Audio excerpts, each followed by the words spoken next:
Welcome to my channel Echoes of Coin.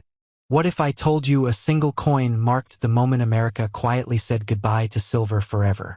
In 1971, the half-dollar changed in a way most people never noticed, yet it reshaped U.S. money history. This is not just a coin. It's a silent turning point. The 1971 United States half-dollar stands as one of the most symbolic coins in modern American numismatic history. It represents not only a continuation of the Kennedy legacy, but also a turning point in U.S. coinage, economics, and public sentiment following one of the most traumatic events in American history. To understand the importance of the 1971 half-dollar, one must look beyond its face value and explore the political, emotional, and monetary shifts that shaped its existence. The half-dollar denomination itself dates back to 1794, making it one of the oldest coin denominations ever produced by the United States Mint.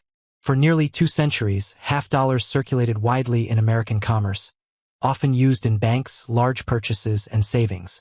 By the mid-20th century, the half-dollar had become a symbol of stability and trust in U.S. currency. However, everything changed in the early 1960s when President John F. Kennedy was assassinated on November 22, 1963.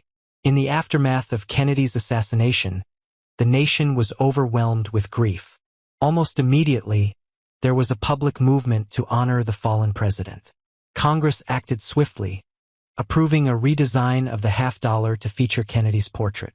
The first Kennedy half-dollars were struck in 1964 and contained 90% silver, making them highly desirable to both collectors and the general public. People hoarded these coins not only for their silver content, but also for their emotional and historical value.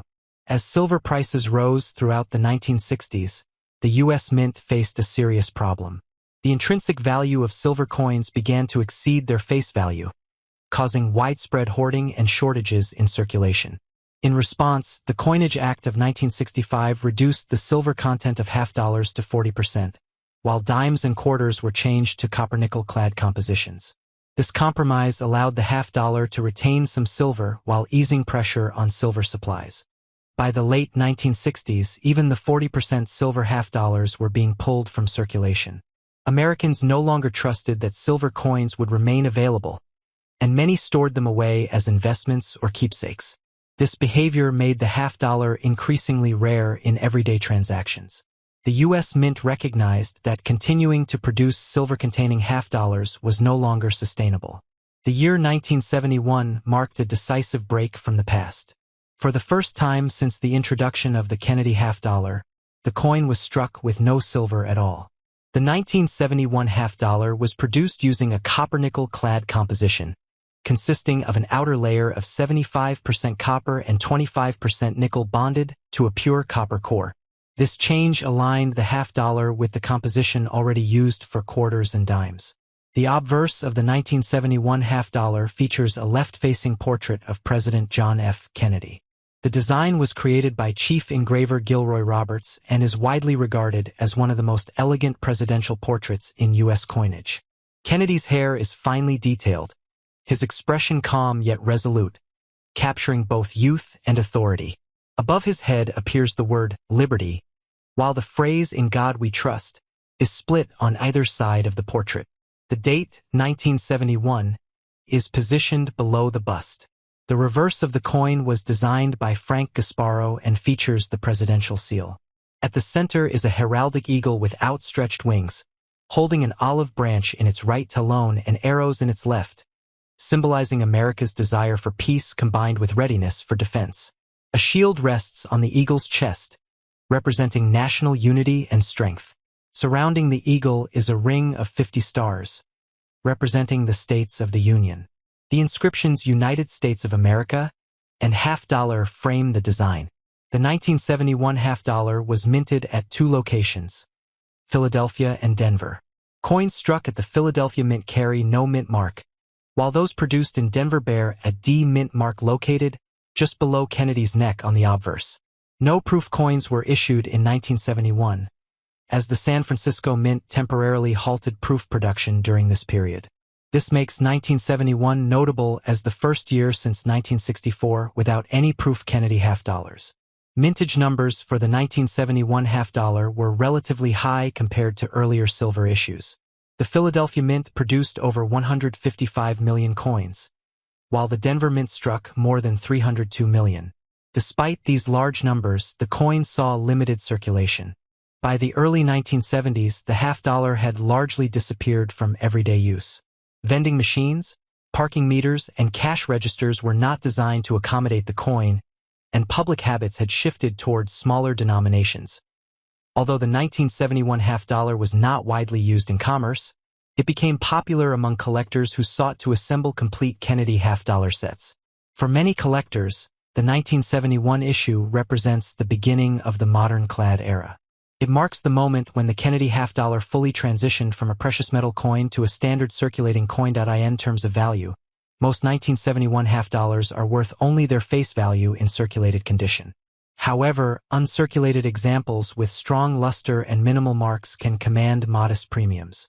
Coins graded MS-65 or higher by professional grading services are especially desirable, particularly those with sharp strikes and clean surfaces. Error coins from 1971 are another area of interest. Some examples feature off-center strikes, double dies, clipped planchets, or weak strikes due to worn dies. While rare, these errors can significantly increase a coin's value depending on severity and condition. Collectors often search rolls of half-dollars hoping to discover such anomalies.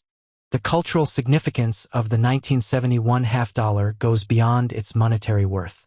It reflects a changing America, one moving away from precious metal currency and toward fiat-based economics. It also symbolizes the fading presence of large denomination coins in everyday life. While earlier generations commonly used half-dollars, by the 1970s the coin had become more of a novelty than a necessity. The Kennedy half-dollar also became associated with casinos, particularly in Las Vegas.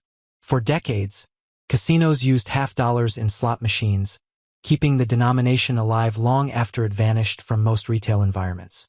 Many 1971 half-dollars spent years circulating almost exclusively within casinos, acquiring distinctive wear patterns before being released back into the banking system. From a historical perspective, the 1971 half-dollar represents stability during a time of transition. The early 1970s were marked by economic uncertainty, the end of the gold standard, inflation concerns, and shifting global power dynamics. While the coin itself is simple in composition, it carries the weight of these broader changes. For collectors today, the 1971 half-dollar is an accessible entry point into U.S. numismatics. Its affordability allows beginners to own a piece of Kennedy history without significant financial investment. At the same time, high-grade specimens and rare errors provide challenges for advanced collectors. The legacy of the 1971 half-dollar is one of quiet endurance. It may not shine with silver, nor command high prices, but it stands as a witness to the evolution of American money. It tells a story of remembrance, adaptation, and the balance between tradition and practicality. In modern times, the half-dollar continues to be minted, though primarily for collectors and institutional use. The Kennedy design remains unchanged, making it one of the longest-running coin portraits in U.S. history. Every Kennedy half-dollar struck after 1971 owes its existence to the decision made that year to abandon silver entirely. The 1971 half-dollar is more than just a coin.